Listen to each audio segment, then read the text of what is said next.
Hello students, very good afternoon to all of you. Today I am going to explain you how to write a letter, especially the formal letter, which is one of the most important writing skills, and it is included in the long composition. So now and in this we are going to discuss what a letter is. Then we are going to discuss the two kinds of letters, that is formal letters and informal letters. And then I'll explain you the parts of a formal letter, that is the basic format of writing a formal letter. So now let's begin. First of all, we'll discuss, or I'll tell you what a letter is. As you all know that letters are an effective means of communication between the people who are geographically distant from each other. And despite of the advent of modern technologies like cell phones and SMS, letters still hold their important and prominent place in the field of communication, as it helps to express the of feeling or information of from one person to another. Now we'll see to the two kinds of letters. First, formal letters. We'll see what are formal letters and why they are written. So these formal letters are written within formal situations. These are written to organization, firms, government authorities, editors and school authorities, etc. Now let's see to the informal. As the name suggests, informal, that means which is not formal. So these letters are written to friends and relatives. So the letters which are written to friends, relatives and other acquaintances are called as informal letters, and these are informal in manner of language, style and content. These are expressive, emotional and personal. The purpose of an informal letter is only to exchange news and information regarding friends and family.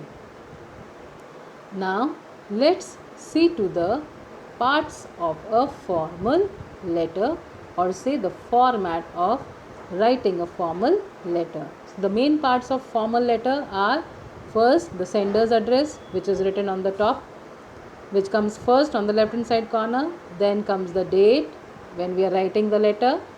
Then after the date is always the receiver's name and address is written. Then after that comes the salutation, which is a form of address or greeting like dear sir. Then after salutation comes the subject, which includes the reasons for writing the letter. Then comes the body of letter, that is the main content, and this body contains the description of the contents. It should be written in simple, direct and formal language. The content should be conveyed in 3 paragraphs. The first paragraph is introductory, a restatement of the subject, that means we have to describe the subject, that means for what purpose the letter is being written. The second paragraph should state the problem, issue in detail. The third paragraph states what is expected of the receiver of the letter, and it should contain any suggestions that the writer wants to give, for example, to municipal authorities, etc.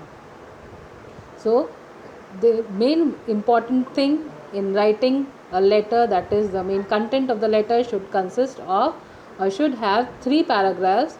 Always the first paragraph is introductory, which introduces the subject or the main purpose of writing the letter.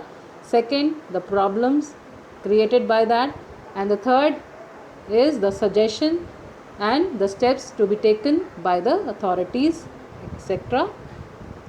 Then comes the subscription. So to end up with the letter, we write the subscription, which is a leave taking note, and it depends upon the relationship between the writer and the addressee, such as yours faithfully and yours sincerely.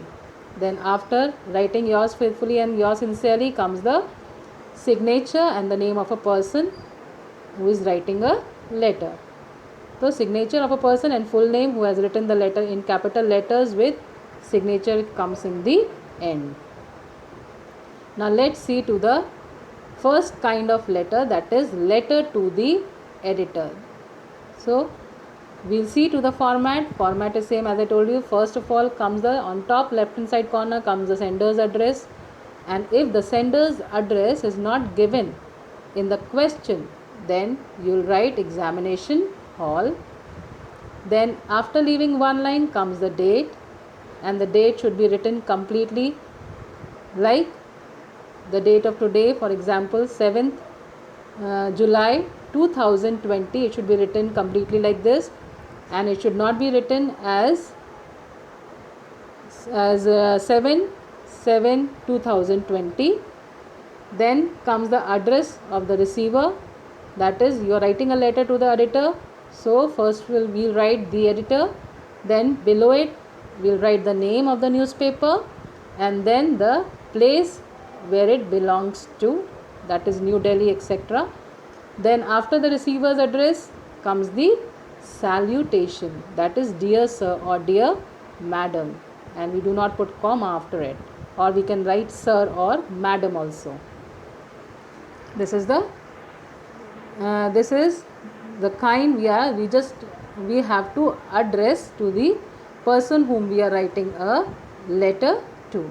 Then comes the subject. Subject is the purpose of writing a letter, what is the main topic of discussion. Then comes the body of the letter, which should consist of 3 paragraphs, leaving one line between each paragraph, and every time we should start fresh paragraph from near the margin.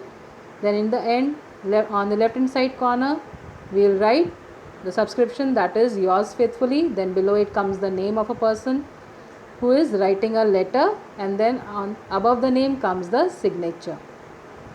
So now let's see to the example. This is the letter written to the editor of the National Times, New Delhi, and the topic on which, or the main issue on which the letter is written, is the necessity of women's education in India. So the beginning of letter to the editor should always be like this, like it should begin like this: through the columns of your esteemed newspaper, I would like to highlight the burning issue of women's education scenario today in India, leading to their status in the family, society, and the nation as a whole. Then second paragraph, the problem that it creates: it is unfortunate that women in India are not well educated. Especially rural women have remained illiterate for ages.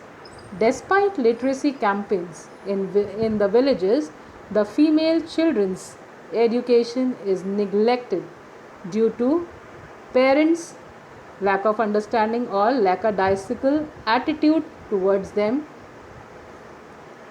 Then the third paragraph, to conclude, we can write: it is also a matter of deep concern that a woman's complete dependence on her husband or sons for financial needs make her a slave in the family. Secondly, the reason for the poor status of women in the society is that sometimes the parents wants to get rid of the burden of the daughter by getting her married underage. In view of the necessity of women's education and financial independence, the authorities concerned need to look into the matter seriously. Then, yours faithfully comes the name of the person who is writing this letter. So I hope you all have understood the main format. Thank you.